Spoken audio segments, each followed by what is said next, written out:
आगे बढ़ते हैं। अमित शाह इन दिनों मिशन यूपी पर हैं, जहां वो एक दिन में बैक टू बैक 3 जनसभा को संबोधित कर रहे हैं और इस दौरान उन्होंने दावा किया कि 5 चरण में ही बीजेपी को पूर्ण बहुमत मिल चुकी है। साथ ही 4 जून के बाद अखिलेश यादव और राहुल गांधी का प्लान भी बता दिया। आपको रिपोर्ट दिखाते हैं।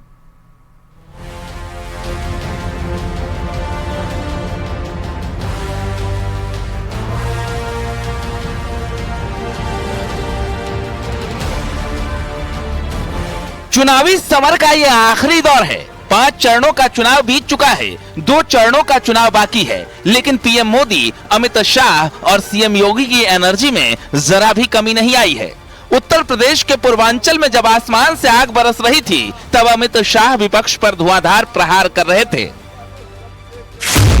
6 तारीख को राहुल बाबा और अखिलेश जी का कार्यक्रम क्या है, आप लोगों को मालूम है? नहीं है? जानना है? 6 तारीख को राहुल बाबा और अखिलेश जी विदेश छुट्टी पर जाने वाले हैं। इन्होंने तय कर लिया है कि हमारा तो कुछ होना नहीं है भैया, गर्मी बहुत है, चलो विदेश जाते हैं। भाइयों बहनों, ये राहुल बाबा को लगातार देखे आप, थोड़ी गर्मी बढ़ते ही हर 6 महीने में बैंकॉक, थाईलैंड, इटली चले जाते हैं। चाहे सिद्धार्थ नगर हो या अंबेडकर नगर, अमित शाह ने हर मंच से कांग्रेस और समाजवादी पार्टी पर करारा हमला बोला, जिस पर अखिलेश यादव ने भी पलटवार किया। समाजवादी पार्टी की सरकार थी, यहाँ गुंडे परेशान करते थे या नहीं करते थे? जोर से बोलो, करते थे या नहीं करते? गरीबों की जमीन कब्जाते थे या नहीं कब्जाते थे?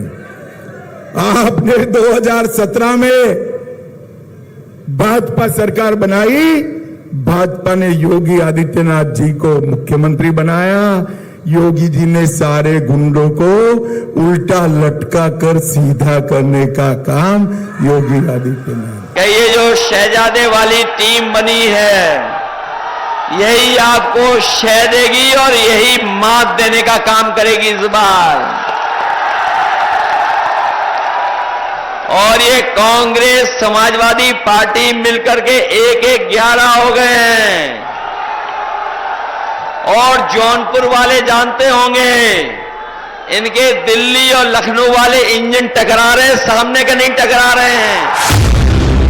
यूपी में 27 सीटों पर चुनाव होना बाकी है, जिसके लिए तमाम पार्टियां चुनावी रण में दम दिखा रही हैं। गृह मंत्री अमित शाह भी मिशन 80 के लिए ताबड़तोड़ प्रचार कर रहे हैं। अखिलेश पर डायरेक्ट हमला बोलते हुए कह रहे हैं, यूपी में समाजवादी पार्टी 4 सीट भी नहीं जीत पाएगी, जिस पर अखिलेश यादव ने भी पलटवार किया।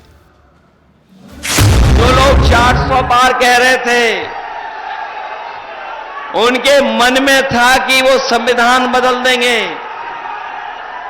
लेकिन जिस तरीके से वोट पड़ा है और बहुजन समाज के लोगों का समर्थन मिला है, ये समर्थन जो मिला है बहुजन समाज का, मैं ये कह सकता हूं कि जो लोग संविधान बदलने निकले थे, उनको इस बार हम सब मिलकर के बदलने का काम करेंगे। वार पलटवार लगातार जारी है, बस कुछ दिन का इंतजार बाकी है, क्योंकि 4 जून को चुनाव की असल झांकी है। Bureau report, news 18। चलिए आगे बढ़ते हैं। दुनिया में कोरोना ने एक बार फिर से दस्तक दे दी है। भारत में भी इसके नए सब वेरिएंट की एंट्री हो गई है और हालांकि इन्हें कम संक्रामक कहा जा रहा है। डॉक्टरों के मुताबिक घबराने की नहीं, बल्कि सावधान रहने की जरूरत है।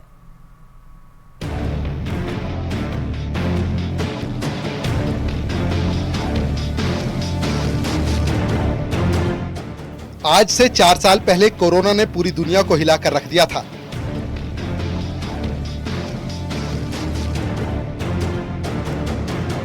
दुनिया के तमाम देशों में इसने तबाही मचाई। तब से लेकर इसके नए नए वेरिएंट भी सामने आते रहे हैं। एक बार फिर कोरोना का नया सब वेरिएंट देश में एंट्री कर चुका है, जो तेजी से भी फैल रहा है।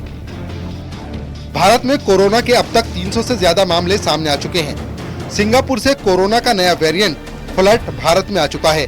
इसमें से ज्यादा केस वेरिएंट KP.1 और KP.2 के हैं। इन दोनों वेरिएंट को फ्लर्ट का नाम दिया गया है।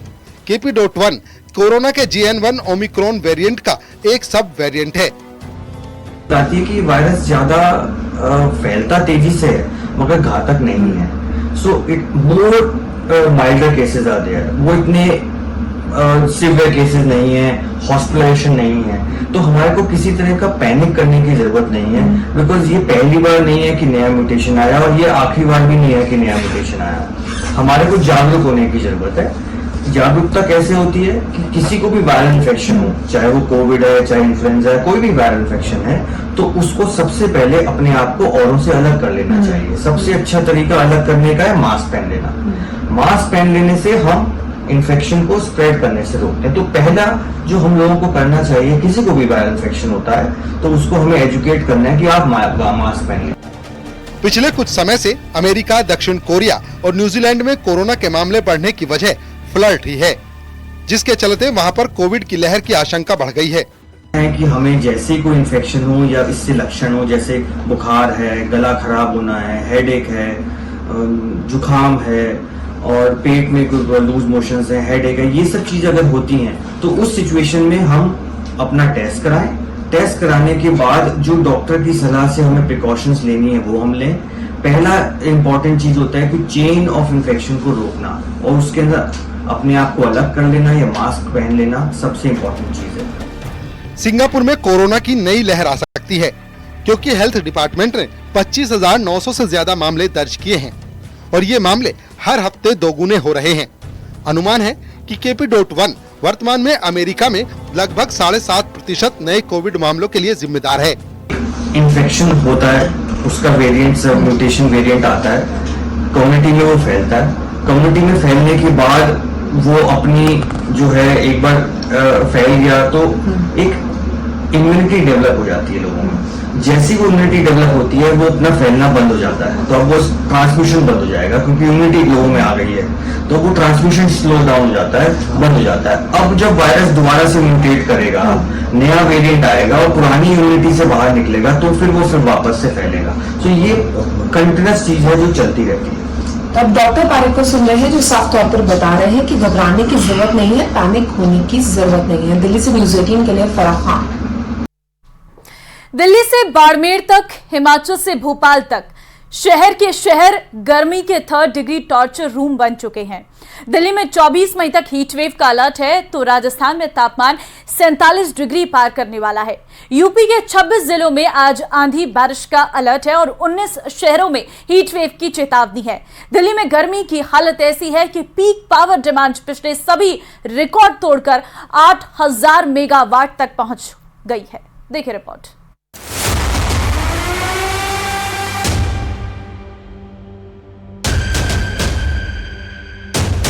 राजस्थान में गर्मी का आपातकाल। आग की भट्टी में झुलस रही दिल्ली।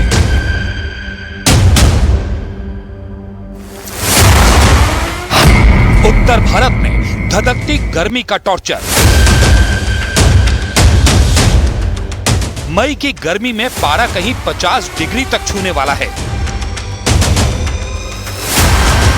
मई में ये हालात हैं तो जून की गर्मी में क्या होगा? बीकानेर में पारा 47 पार। राजस्थान तो लग रहा है कि किसी गर्मी की भट्टी में जल रहा है। बीकानेर में तापमान 47 डिग्री के पार पहुंच चुका है। भारत पाकिस्तान बॉर्डर पर एक जवान ने रेत में दबाकर कुछ ही मिनट में पापड़ सेक लिया। ये वीडियो देखकर असम के सीएम हिमंता बिस्वा शर्मा ने तपती धूप में तैनात बीएसएफ को सलाम किया है, जो तपती धूप में ही सीमा की रखवाली के लिए डटे हुए हैं। भीषण गर्मी को देखते हुए राजस्थान सरकार अलर्ट मोड में आ चुकी है। बिजली विभाग ने छुट्टियां रद्द कर दी हैं।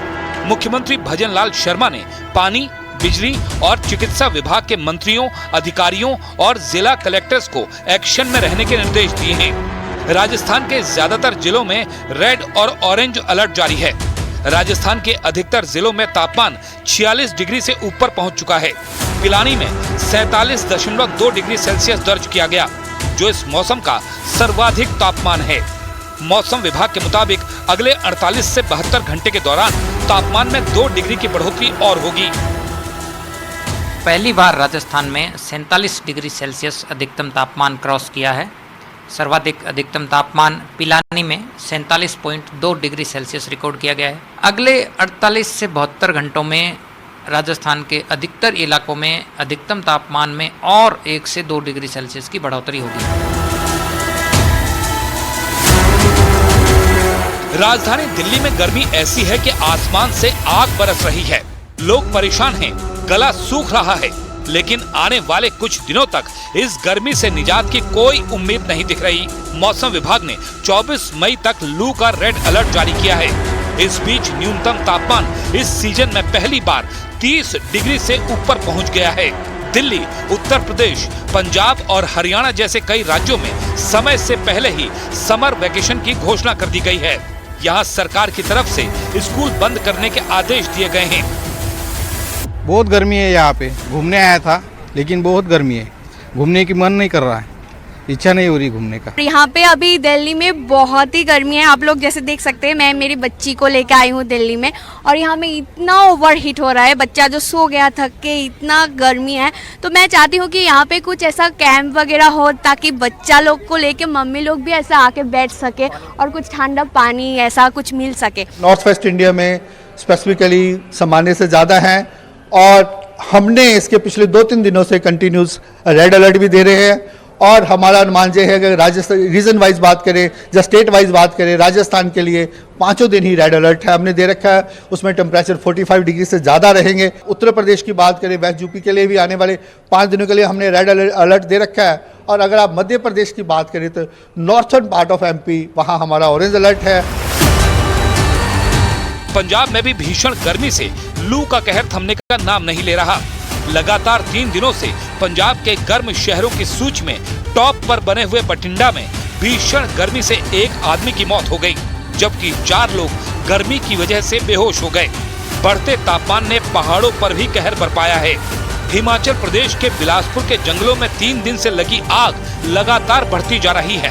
पूरा जंगल जल रहा है और चारों तरफ धुआं ही धुआं है। हिमाचल प्रदेश में इस सीजन में अभी तक 300 से ज्यादा जगहों पर आग लग चुकी है।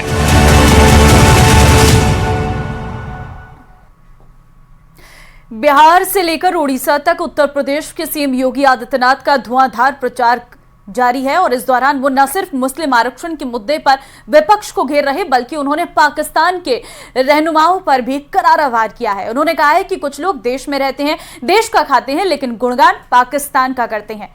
देखिए रिपोर्ट।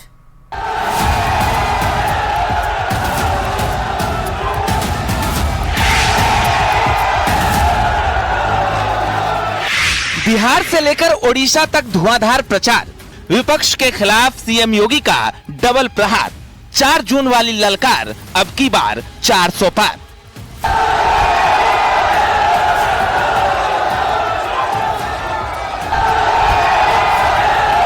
बीजेपी के फायर ब्रांड नेता योगी आदित्यनाथ ओडिशा से बिहार तक विपक्ष को ललकार रहे हैं, मुस्लिम आरक्षण का मुद्दा उठा रहे हैं और हिंदू ओबीसी का हक छीनकर मुस्लिमों को देने पर निशाना साध रहे हैं।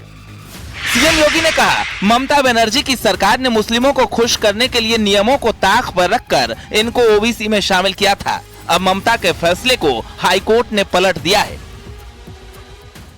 धन्यवाद देना चाहूंगा कोलकाता हाई कोर्ट को, जिसने टीएमसी की सरकार के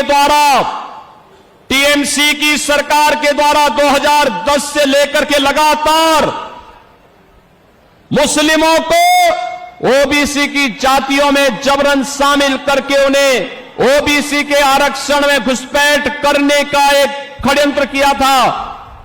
कोलकाता हाई कोर्ट ने एक महत्वपूर्ण फैसले में टीएमसी के सरकार के इन सभी फैसलों को पलट के कहा कि नहीं, भारत के अंदर धर्म के आधार पर आरक्षण नहीं हो सकता। आरक्षण पर बाबा साहब भीमराव अंबेडकर का जो मंतव्य है वो अंतिम मंतव्य है। हमें उसका संविधान की उन भावनाओं का पालन करना चाहिए। सीएम योगी ने न और चलिए फिलहाल स्पेशल रिपोर्ट में बस इतना ही। बाकी अन्य खबरों के लिए आप बने रहिए हमारे साथ। नमस्कार।